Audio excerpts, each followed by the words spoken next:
Sejamos todos muito bem-vindos ao CEL Brasil, Centro de Estudos Ubaldianos Brasil.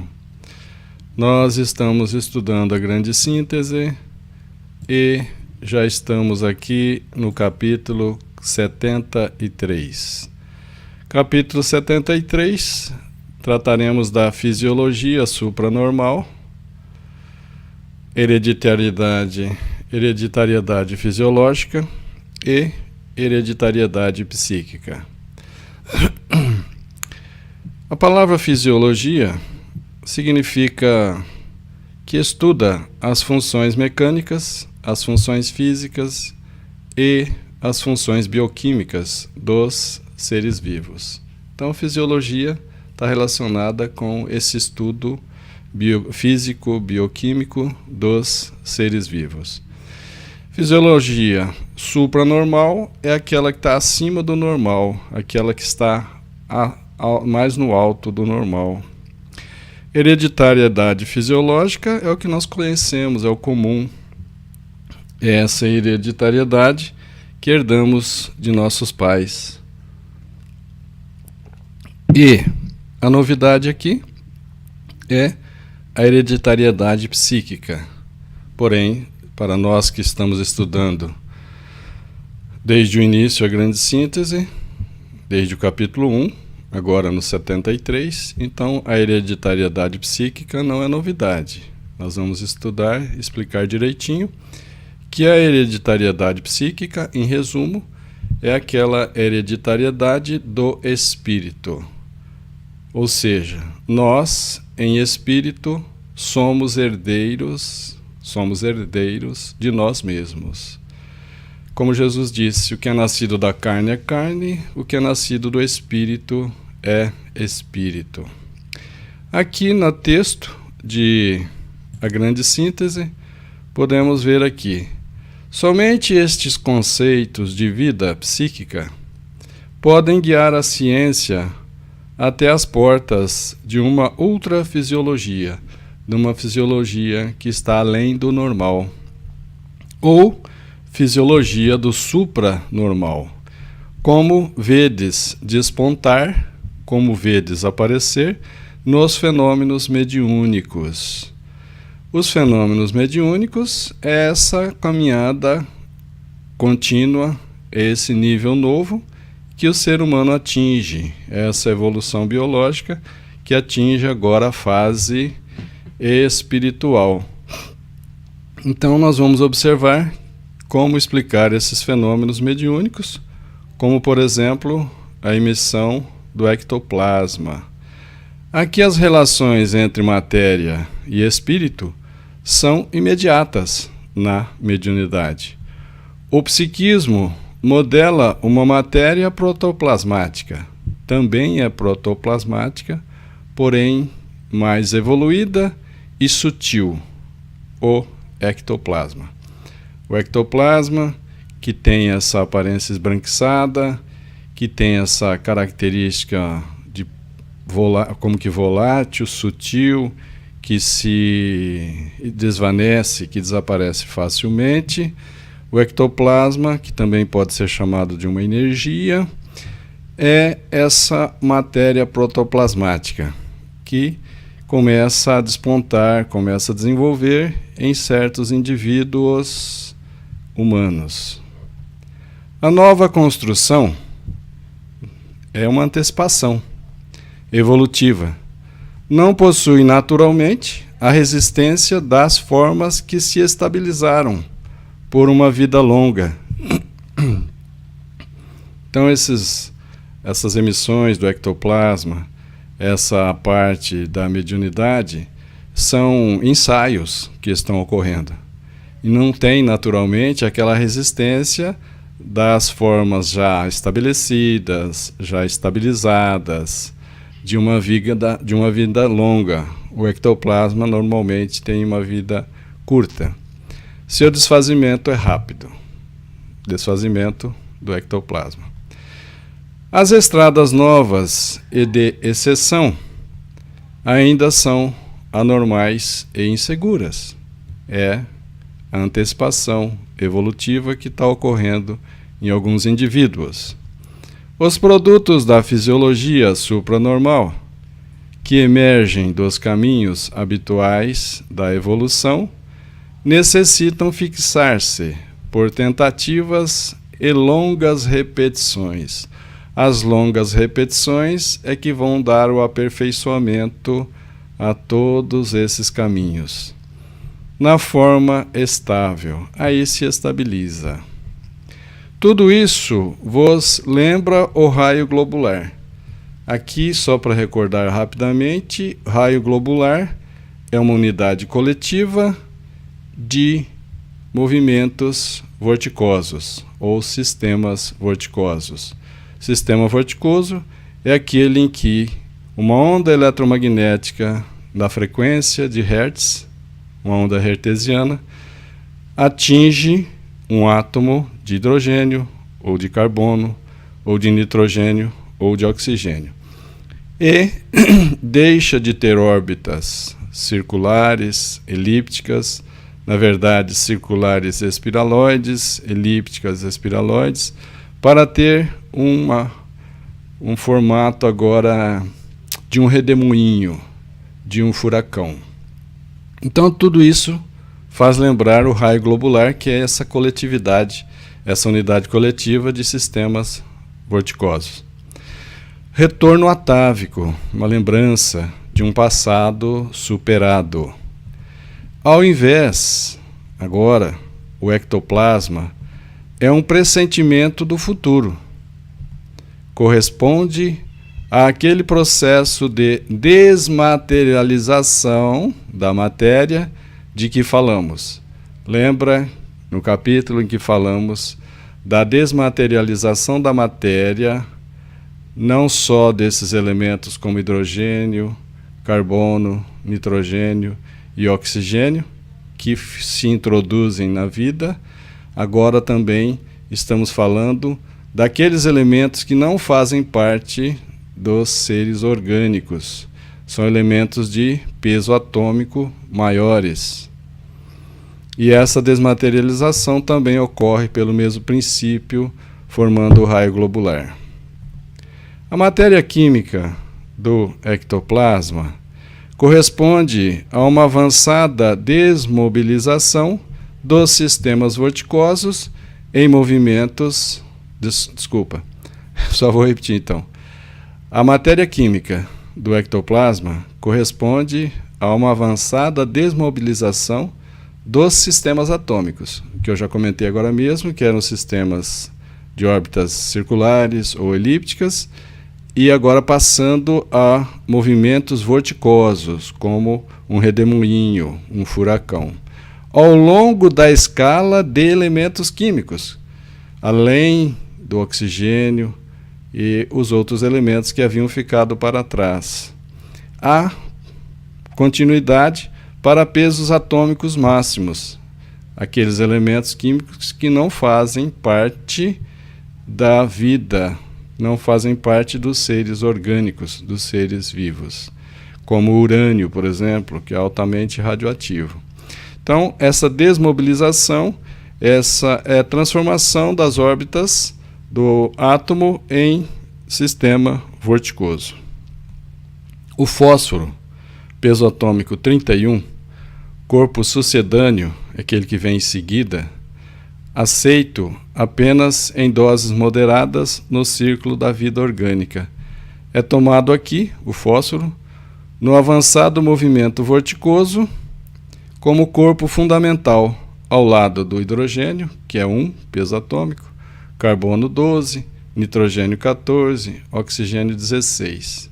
Então, nós lembramos que os sistemas vorticosos, para formar o raio globular, incidia nesses elementos de menor peso atômico e especificamente esses 4 aqui.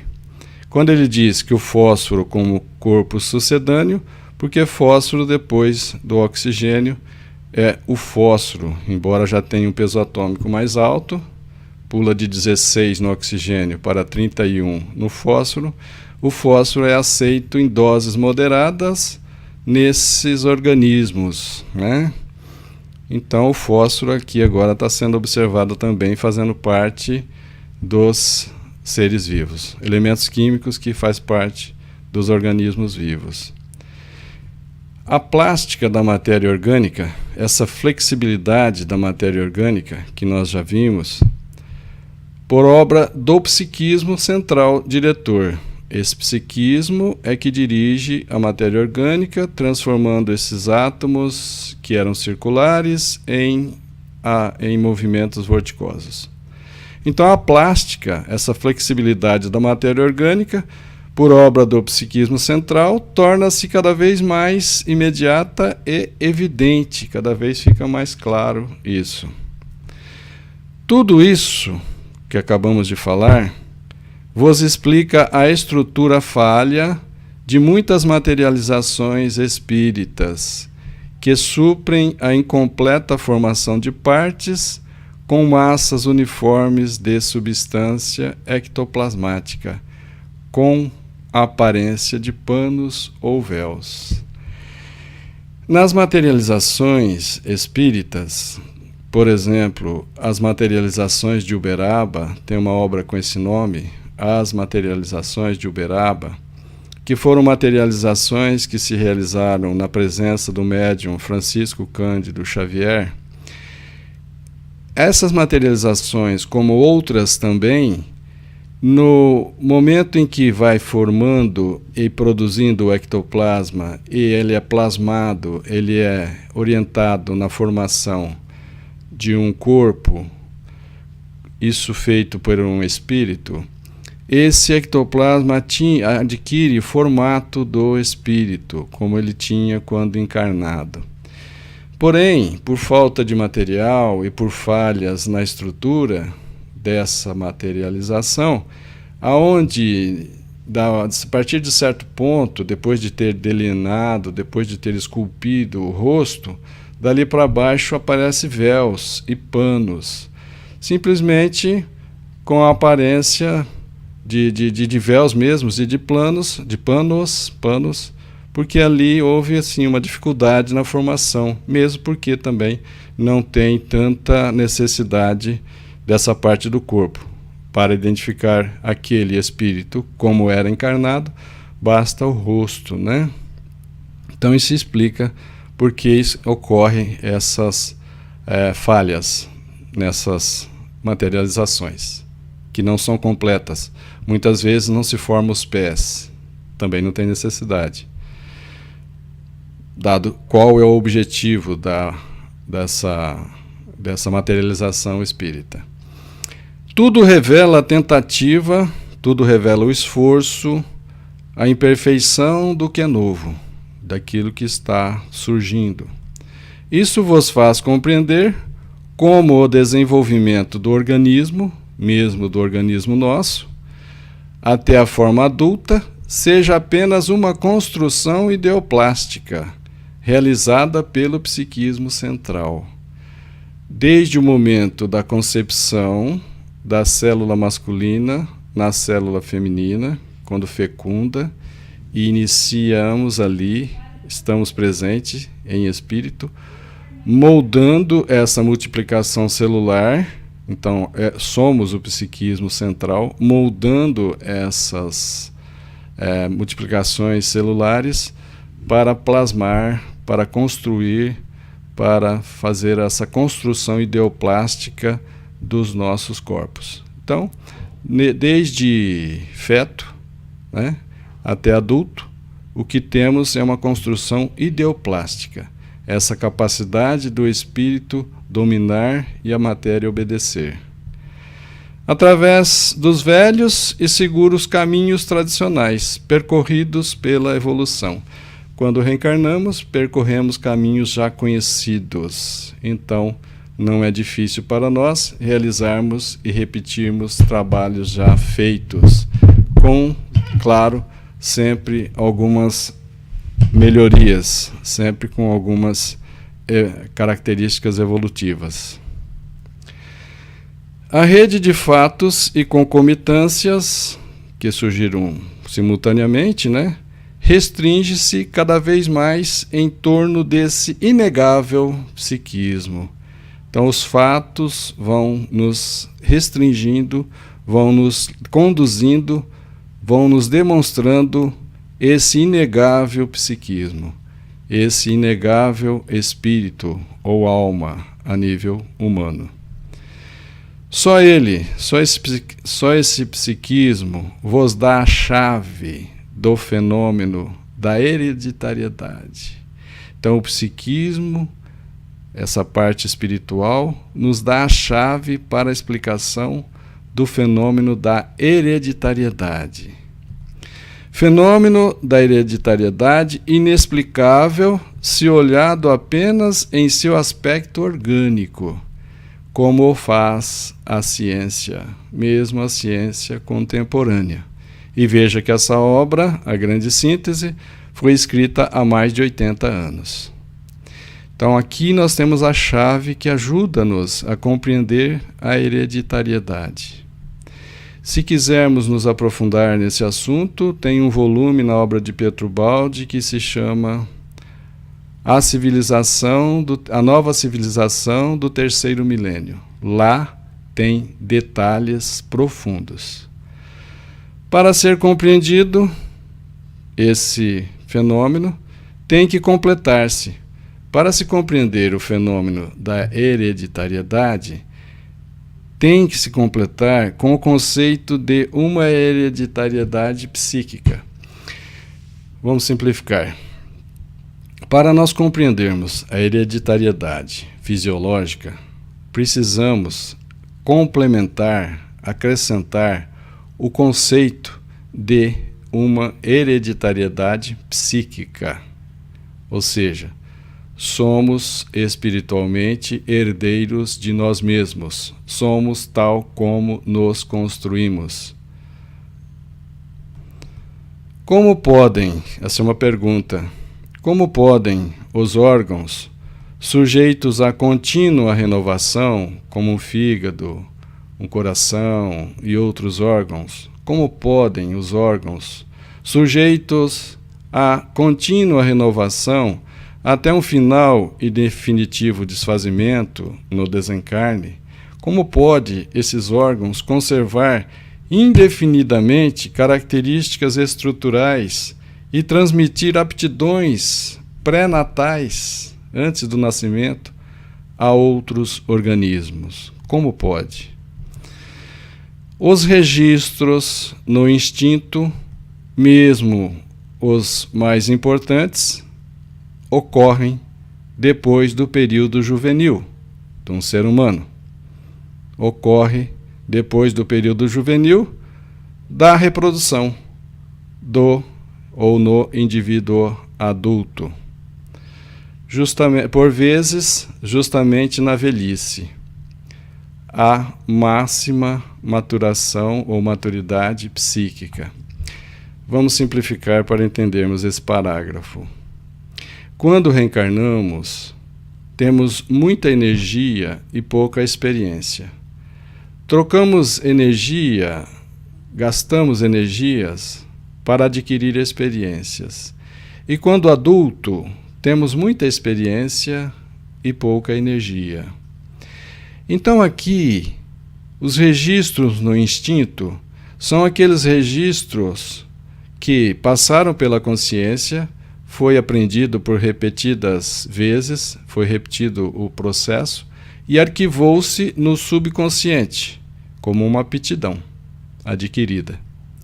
Ora, onde é que está a maturidade psíquica? No nosso período de juventude humana ou no nosso período de velhice, adulto? Claro que é no período de adulto. Então, se a hereditariedade fosse transferida toda pela hereditariedade fisiológica, o adulto já passou pela juventude, que é o período fértil e o período de reprodução. Então ele não teria transmitido hereditariedade, porque ele ainda não tinha conquistado-a. Já no período de velhice, quando ele tem muita experiência, então ele já tem bastante registros, ele também não está mais no período de fertilidade reprodutiva, e não é o normal, tem exceções, mas não é o normal. É isso que ele está dizendo. Então, é claro que a natureza é sábia, não ia deixar para transferir essa hereditariedade antes de ter adquirido-a. Vai ficar mais claro. Como podem uma natureza tão previdente e econômica, como pode todas essas leis de Deus, que são tão previdentes, tão econômicas, tão sábias, justamente serem perdidas às melhores ocasiões? Ou seja, se fosse para transferir, se fosse para ter hereditariedade através da biologia, era necessário que nós passássemos a reproduzir depois de velhos. É isso. Ou não será que a hereditariedade segue outros caminhos? Os caminhos psíquicos, pelos quais o material recolhido é confiado à sobrevivência do princípio espiritual, em lugar dos caminhos orgânicos da reprodução? Veja, vai ficar mais claro. Não vimos que esse era o nó, era a dificuldade que amarrava numa explicação única todos os fenômenos do instinto? Lembra que o instinto é o aprendizado que foi realizado conscientemente e que o ser em evolução arquiva no subconsciente, formando os instintos? Não vimos que esse princípio espiritual, que essa sobrevivência do princípio espiritual era esse nó que estava travando, amarrando tudo isso? E numa explicação única, todos esses fenômenos do instinto, da consciência, da evolução psíquica? Lembra que isso ficou mais claro depois que nós observamos que quem evolui é o princípio espiritual, plasmando formas, roupagem para si, plasmando o que é útil, o que é didático, o que é material didático para a sua caminhada evolutiva? Esse princípio espiritual é o espírito que plasma, que constrói aquelas ferramentas que lhe são adequadas, mais adequadas para otimizar a sua caminhada evolutiva. Quem, senão o espírito imortal, pode manter o fio condutor que, através de um contínuo nascer e morrer de formas, dirige o desenvolvimento da evolução? Veja, nosso corpo físico renova as células, nossos tecidos renovam as células, nossos órgãos renovam as células. Está em constante renovação. Quem mantém essa estrutura? Quem mantém esse organismo em perfeito funcionamento, mesmo com tantas trocas? Justamente o princípio imortal, o princípio espiritual que mantém isso. É o fio condutor. Lembra da lagarta, da Serenbic Smiley, que entrava no tronco, virava-se para a porta de saída, para depois passar pela metamorfose, aquela massa amorfa intermediária para formar uma borboleta e poder sair do tronco da árvore? É esse psiquismo, é esse espírito imortal, esse princípio inteligente que está ali evoluindo, que é o fio condutor entre a lagarta, a massa amorfa e a borboleta, mantendo e sabendo o que construir na etapa seguinte. O que construir na etapa seguinte entre lagarta, massa amorfa e borboleta? Que fio, senão esse, do psiquismo, saberia atingir as superiores construções da ética? Nós, na grande síntese, partimos da matéria e vamos chegar à ética, nos capítulos próximos do 90. Esse conceito de hereditariedade psíquica conduz à conclusão inevitável, já agora preparada por muitos fatos para poder ser negada. Nós não podemos mais negar esse conceito de hereditariedade psíquica. Não podemos negar mais da sobrevivência de um princípio psíquico depois da morte. Isso tanto no homem como nos seres inferiores. São irmãos nossos, os animais, em evolução. São princípios inteligentes, caminhando para a evolução, para sermos felizes. São irmãos nossos, os vegetais também. Então, que não foram deserdados, esses irmãos inferiores não foram deserdados pela justiça divina. Embora irmãos menores e de forma diferente, não tem o formato humano, tem o formato de um gato, de um cachorro, mas são irmãos nossos. E não estão fora dos direitos da sobrevivência. Todos têm o direito da sobrevivência. Por isso, esse princípio inteligente que inicia lá no sistema vorticoso, passando pelo raio globular, depois ao protoplasma, e do protoplasma ao ser unicelular, depois ao pluricelular, e caminhando pelo vegetal, animal e hominal, para atingir o reino angelical dos anjos. Então, só esse princípio psíquico, inteligente, eterno, conseguiria manter esse fio na escalada evolutiva. Se o psiquismo já foi demonstrado como parte integrante dos fenômenos biológicos, nós já vimos isso, como princípio ao qual são confiados os últimos produtos da vida, o extrato, a essência da vida é confiado ao princípio, ao psiquismo, e a continuidade do transformismo evolutivo, como unidade diretora, né? Se o psiquismo foi demonstrado como unidade diretora de todas as suas formas sucessivas, é óbvio admitir que ele, o psiquismo, tal como sobrevive à morte orgânica, deva pré-existir ao nascimento. Ou seja, no ser humano é mais fácil de ver que não somos só do berço ao túmulo. Nós somos espíritos eternos em uma experiência no corpo físico, plasmamos o nosso corpo físico, reencarnamos. Portanto, existíamos antes do berço. Pré-existimos antes do reencarne, aqui chamado nascimento. E sobrevivemos depois do túmulo, pois somos espíritos eternos. Então, como nós vimos, e isso fica demonstrado, que esse princípio inteligente sobrevive à morte orgânica e também pré-existe ao nascimento. Mesmo antes do nascimento dos animais, esse princípio inteligente já existia e plasma e constrói e exterioriza a sua forma através da matéria. Mas é um princípio inteligente, é um espírito em evolução. Esse equilíbrio de momentos contrários é necessário na harmonia de todos os fenômenos. Esse nascer, morrer é equilíbrio nesses momentos contrários e faz parte da harmonia de todos os fenômenos.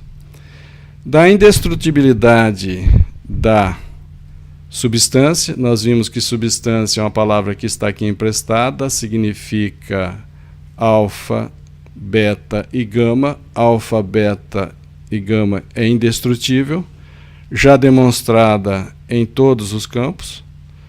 Tudo é continuação e retorno cíclico. Caiu? Ligação não, né? Tá normal. Tá aqui, tá. Não, deve ter tido uma dificuldade aí.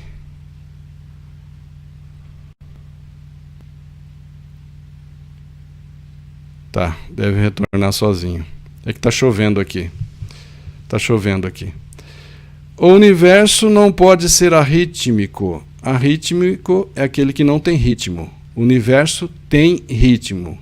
O universo tem ritmo. O universo não pode ser arrítmico em nenhum ponto, em nenhum momento. Ou seja, o universo é sempre rítmico, tem o seu ritmo em pontos, em qualquer ponto do espaço e em todos os tempos, né?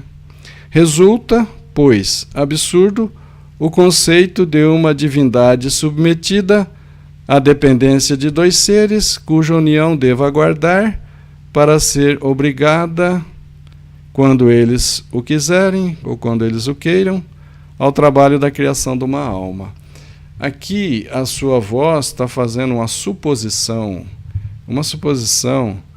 inclusive absurda, de que a alma teria sido criada junto com o corpo. Isso faz parte de algumas doutrinas. A sua alma vai deixando bem claro aqui que nesse momento ela faz uma suposição. Se a alma, se o espírito fosse criado junto com o corpo. Então, Deus não poderia deixar na dependência do casal, dos dois seres, homem e mulher, ou os animais machos e fêmeas, para criarem uma nova alma, quando eles desejassem. Então, nessa suposição, como se a alma tivesse sido criada junto com o corpo, não se pode conceder à criatura tal poder de decisão, a criatura decidir que momento e onde criar uma alma. No tempo ilimitado, que acúmulo de unidades espirituais através da vida, ou seja, deslocaria o equilíbrio, teria a formação de almas sem ter o semiciclo.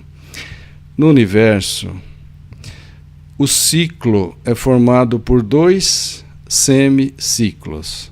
Se hoje nós estamos no semiciclo de evolução, é porque nós já passamos pelo semiciclo de involução ou queda. Então, o semiciclo de evolução completa-se com o semiciclo de evolução, completando o ciclo maior. Então nós não podemos ter algo que caminha só numa direção do universo, não forma equilíbrio, desequilibra o universo. Onde se completaria o ciclo e se restabeleceria o equilíbrio? Acabei de falar. A própria hereditariedade, e eu acrescentei aqui psíquica, oferece-vos fenômenos do outro modo inexplicáveis. Se nós não usarmos a hereditariedade psíquica, se nós não usarmos a pré-existência da alma e a conservação da alma após o desencarne, não tem como explicar vários fenômenos ficam inexplicáveis. Então, sem esse conceito, sem o conceito da hereditariedade psíquica, tudo se torna incompreensível e ilógico. Com ele, com o conceito da hereditariedade psíquica, tudo fica claro, tudo fica justo, tudo fica natural. Por vezes, os filhos superam os pais. Quantos casos nós temos no dia a dia de filhos que superam os pais, não só nas habilidades físicas, mas superam os pais na capacidade intelectual? E ele continua dizendo aqui: os gênios nascem quase sempre de ancestrais, de genitores, de pais medíocres. Por exemplo, Albert Einstein. Os pais de Albert Einstein, claro, não eram tão inteligentes como Albert Einstein. Percebe? Como poderia o mais, Einstein, como poderia o mais, que é Einstein, ser gerado pelo menos? Então, não temos aí uma hereditariedade fisiológica apenas.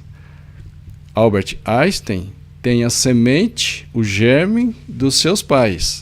Desenvolveu e tem essa hereditariedade orgânica ou hereditariedade fisiológica.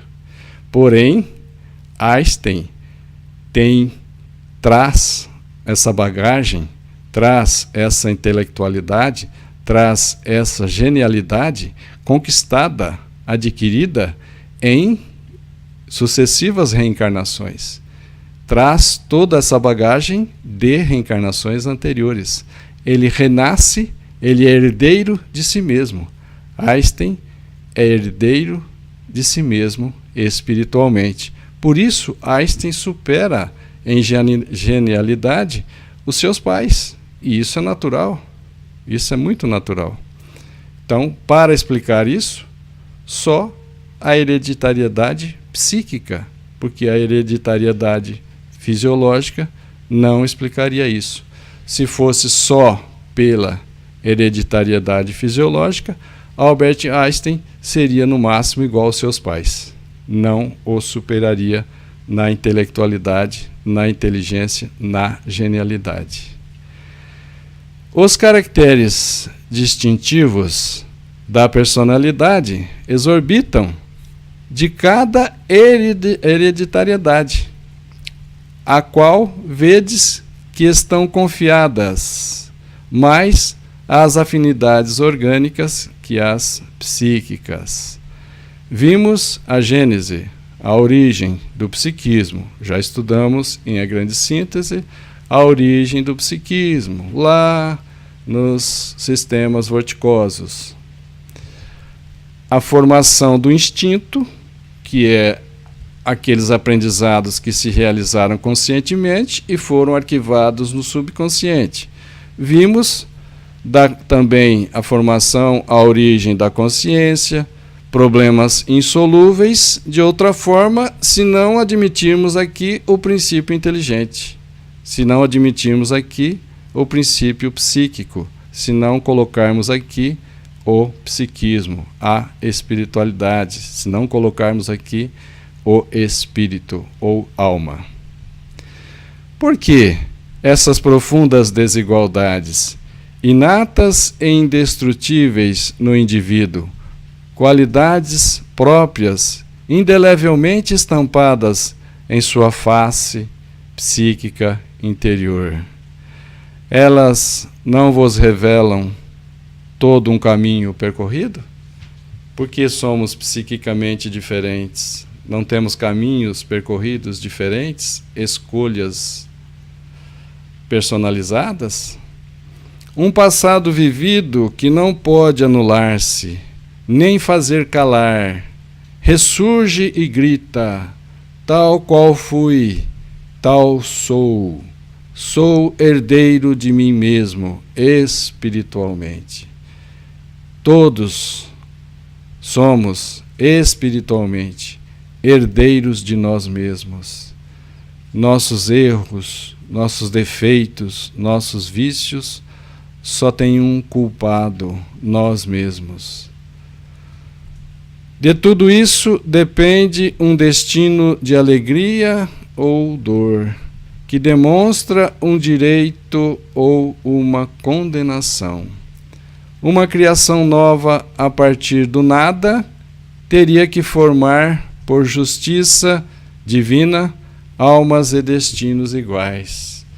Nessa suposição absurda, é um exercício nesse instante, nessa suposição de que a alma teria sido criada junto com o corpo, essa criação nova, essa criação da alma, por justiça divina, teria que criar almas iguais, com destinos iguais.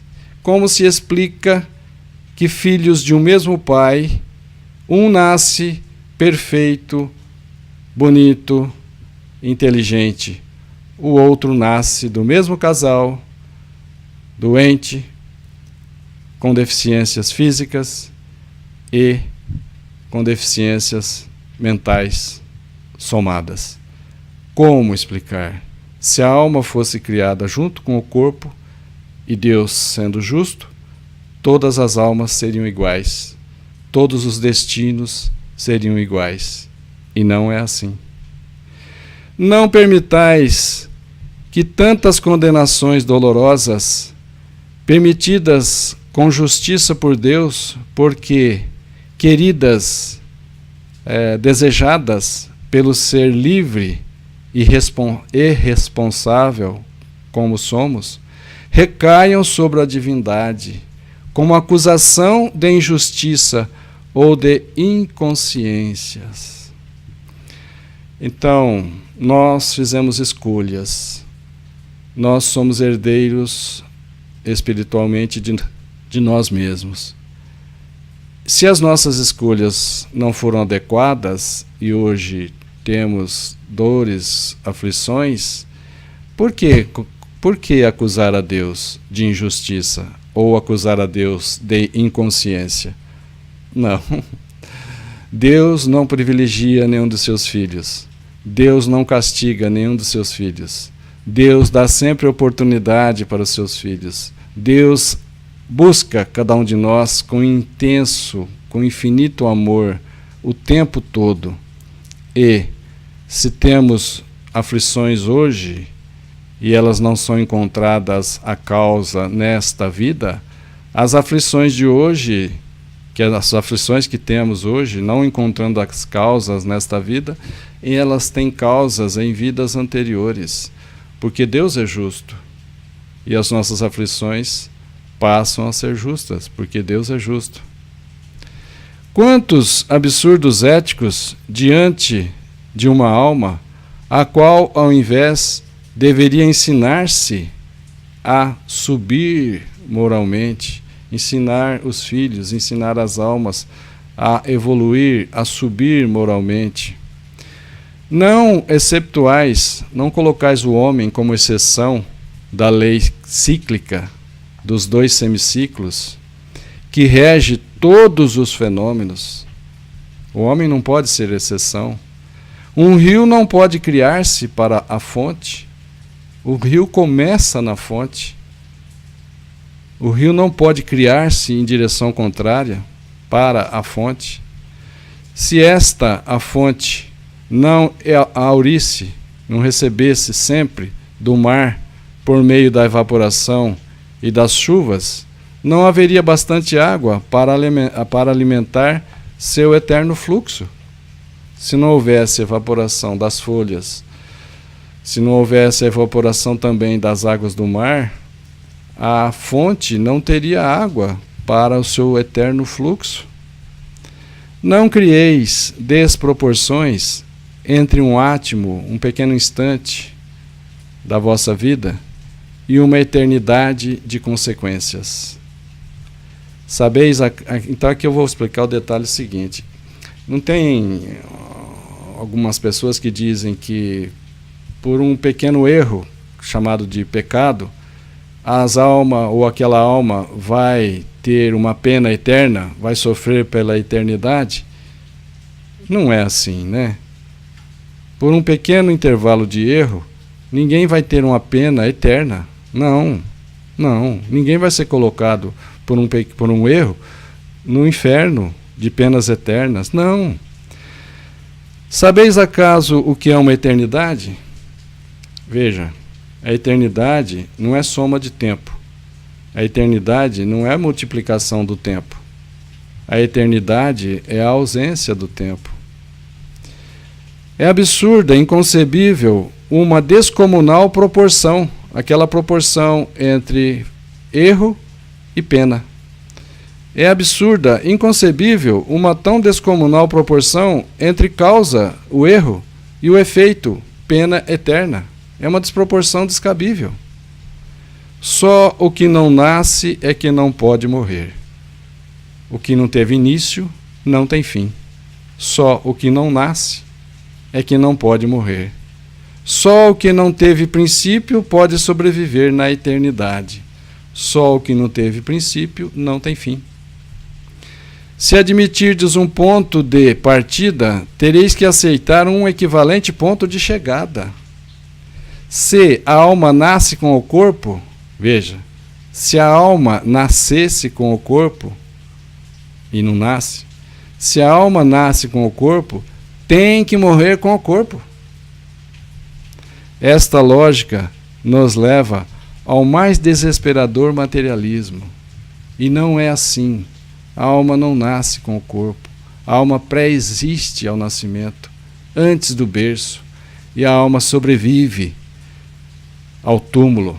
Continuamos em espíritos eternos. Não acrediteis, como tantas vezes o fazeis em vossas ilusões, que prêmio ou castigo, alegria ou dor, na eternidade da divina justiça, possam ser usurpados, tomado com força, sem merecimento, como é de costume em vosso mundo. Ou seja, ninguém entra no reino de Deus se não evoluir, se não tiver sentimentos nobres. Ninguém entra no reino de Deus se não nascer de novo. O que é nascido da água é água, o que é nascido da carne é carne, o que é nascido do espírito é espírito. Nascer da água, reencarnar. Reencarnar quantas vezes? Reencarnar tantas vezes quantas forem necessárias, até renascer em espírito. Aí sim. Tudo obedece a uma lei fatal de causalidade. Lei de causa e efeito. Lei de ação e reação. Lei de plantio livre, mas colheita obrigatória. Tudo obedece a uma lei fatal de causalidade. Uma lei íntima, invisível e inviolável, contra a qual nada pode a astúcia, nem a prepotência. Nada pode contra as leis de Deus. Não dá para enganar as leis de Deus, nem usar da força bruta, muito menos da astúcia. É lei matemática, exato cálculo de forças. Exato cálculo de forças é uma lei matemática. Não há possibilidades de violação das leis de Deus em tão férrea entrosagem de fenômenos. Não há essa possibilidade de pegar as leis de Deus de surpresa e desobedecê-las sem as consequências. Ninguém escapa às consequências. Ninguém escapa às consequências de suas ações. Ninguém escapa às consequências de suas ações. Somos livres para agir, mas não somos livres com as consequências das nossas ações. Livre plantio, mas colheita obrigatória. O bem e o mal que se praticam é para si mesmo que são praticados. Quando fazemos o bem a alguém, o primeiro beneficiado somos nós. Quando fazemos o mal a alguém, o primeiro prejudicado também somos nós. Antes da hereditariedade orgânica, existe a hereditariedade psíquica. A hereditariedade psíquica, comanda aquela, a hereditariedade orgânica, e resume todas as vossas obras e define vosso destino. A hereditariedade psíquica define nossos destinos. Colhemos hoje o que semeamos ontem. Se a colheita não está adequada, semeamos o bem hoje para colhermos felicidade no futuro. Deus é justo sempre. E aí nós lembramos de uma lei de Deus que tem 3 palavras, mas é uma lei só. Difícil, 3 palavras e uma lei só. Lei de justiça, amor e caridade. Não podeis culpar ninguém das nossas aflições. A felicidade está em nossas mãos. Não depende dos familiares, não depende do cônjuge, não depende dos vizinhos, não depende do nosso chefe. Nossa felicidade está em nossas mãos. Somos os construtores da nossa felicidade. Em qualquer caso, é absurdo amaldiçoar, maldizer a Deus, blasfemar. É absurdo. Em cada átimo, em cada pequeno instante, É feito o balanço exato do dar e do haver. É feito o balanço exato do crédito e do débito. Como culpas e méritos, como castigos e alegrias.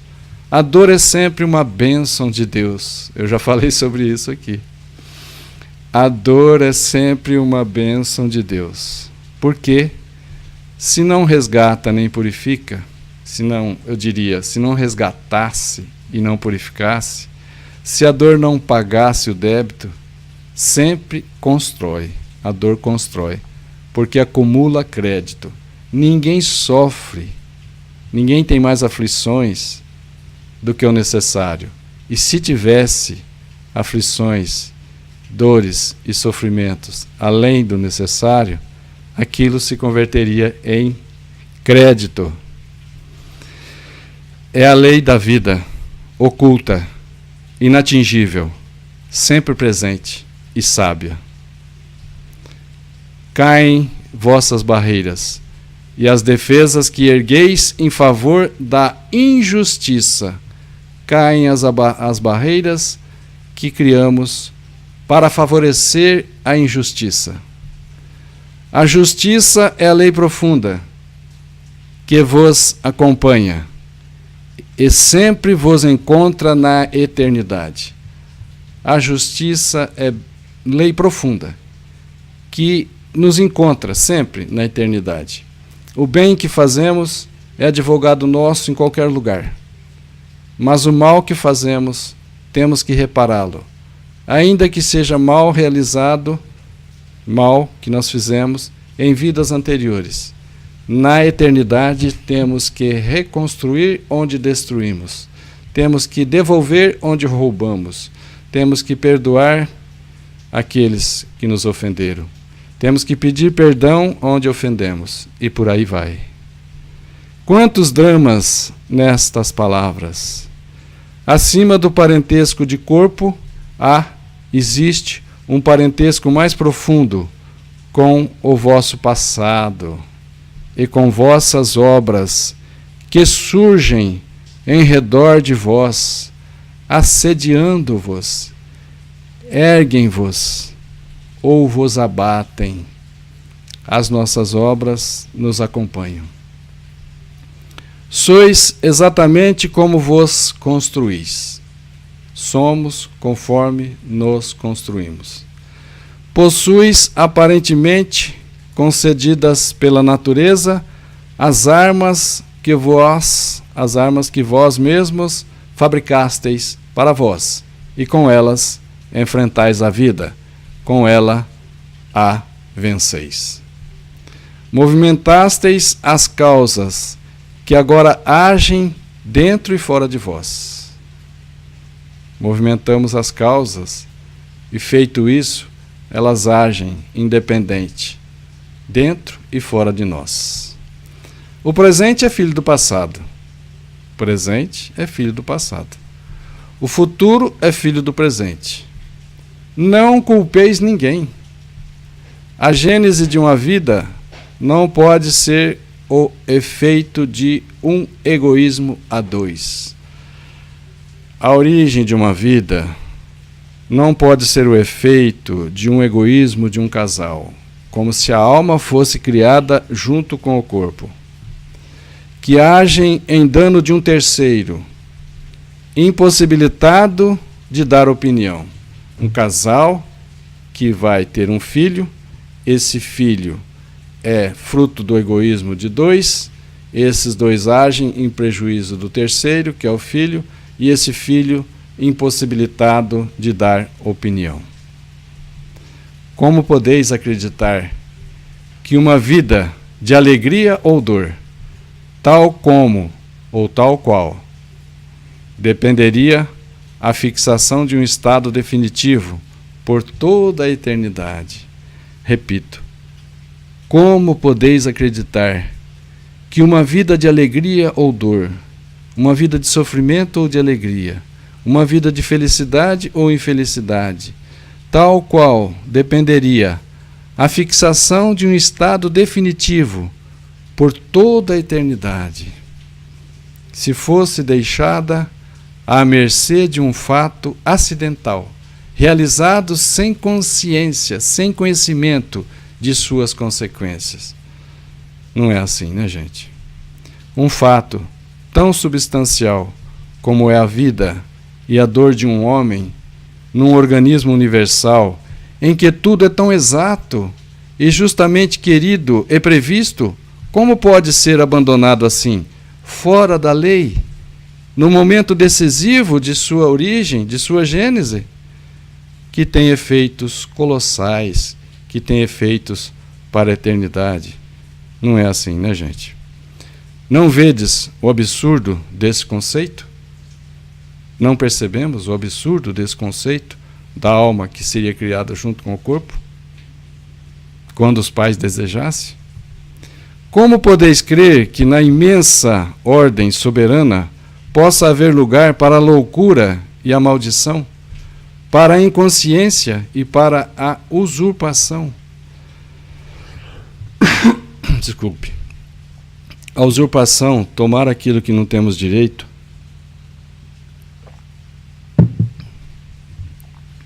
num universo tão harmônico, com leis sábias, perfeitas, eternas, é impossível.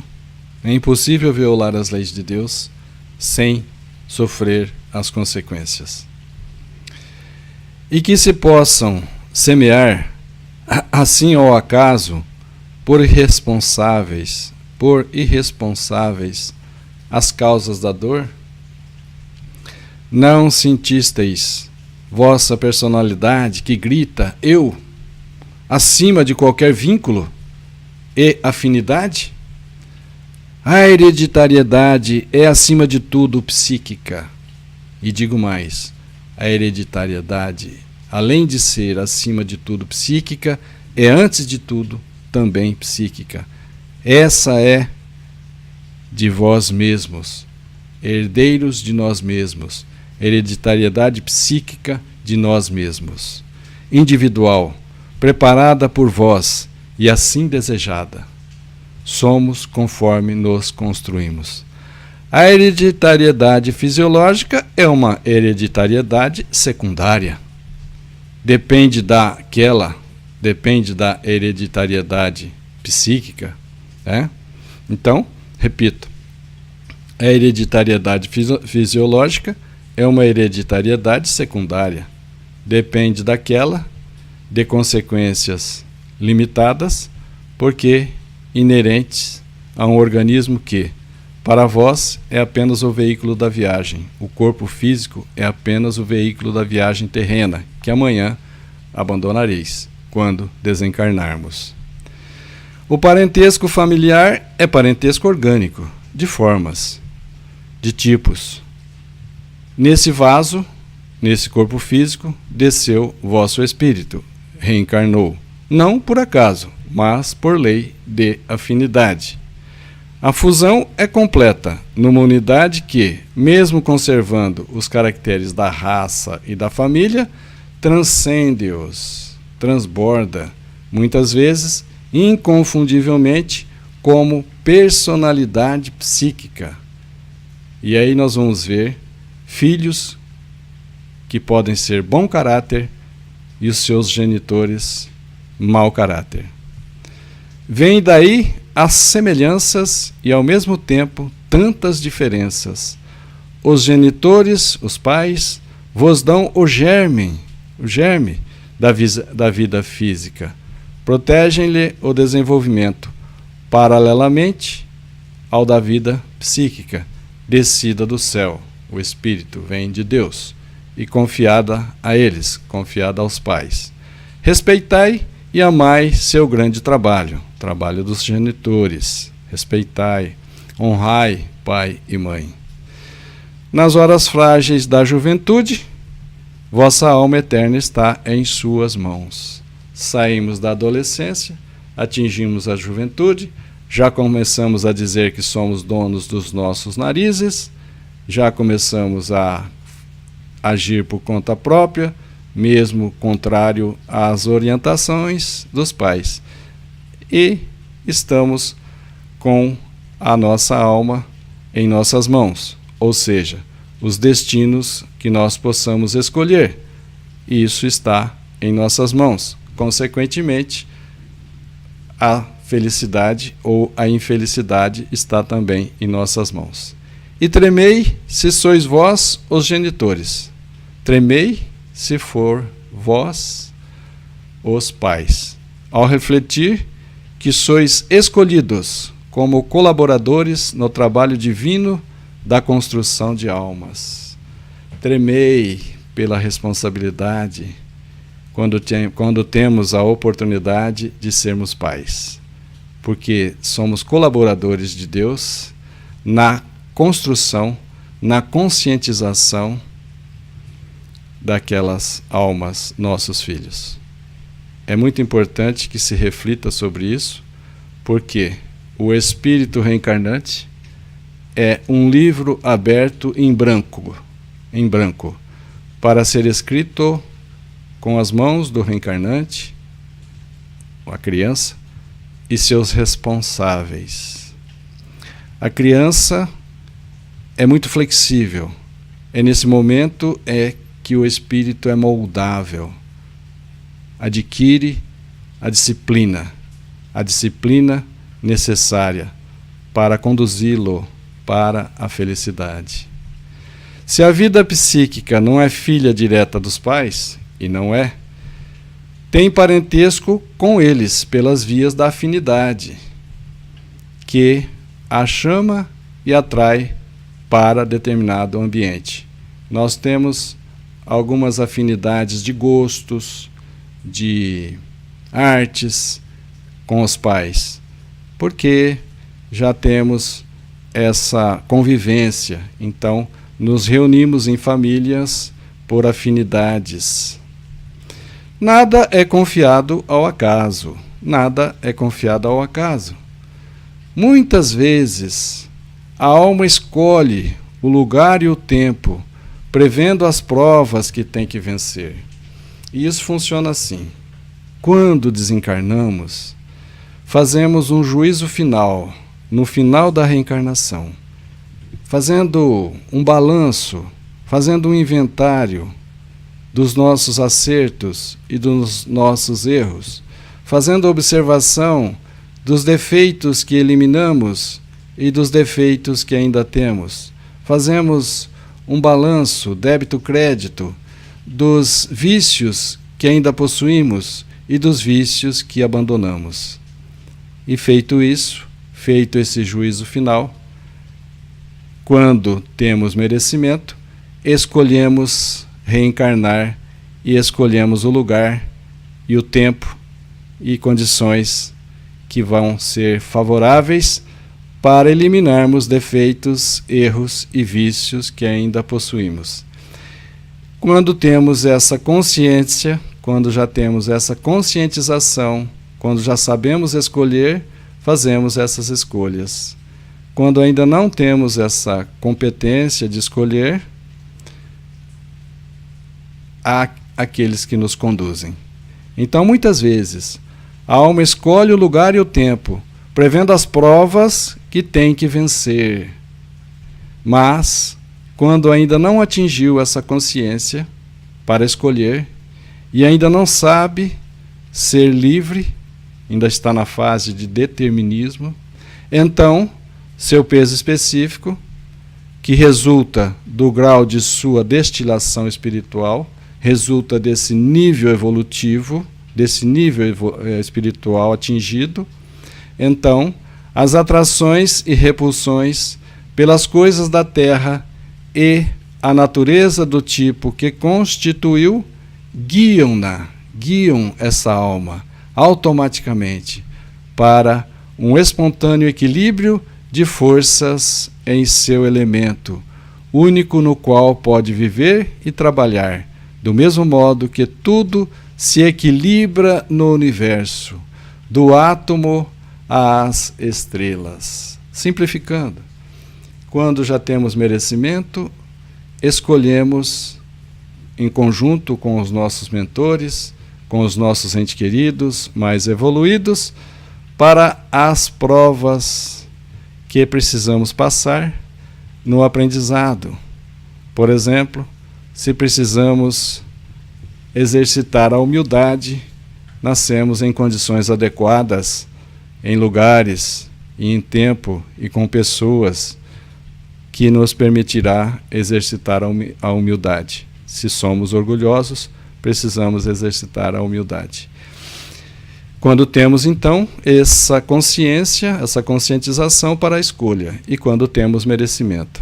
Quando não temos essa conscientização, as próprias condições, o nosso nível evolutivo, a nossa sintonia, o nosso sentimento faz com que nós somos guiados automaticamente, em uma situação de equilíbrio, para o reencarne em lares e condições adequadas para as finalidades evolutivas específicas de cada um de nós. Sempre, sempre, tudo isso conduzido pelas mãos de Deus. Tudo isso conduzido pelas mãos de Deus. Com o objetivo e personalizando tudo isso da forma que tenha a melhor otimização, o melhor rendimento na caminhada evolutiva de cada um de nós. Deus sempre nos acompanhando.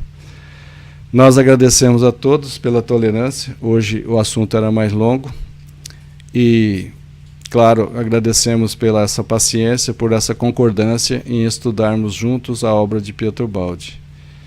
Que as nossas ações, que as nossas palavras, que os nossos pensamentos e principalmente os nossos sentimentos possam ser dignos de tantas bênçãos que Jesus traz para todos nós. Muita paz a todos.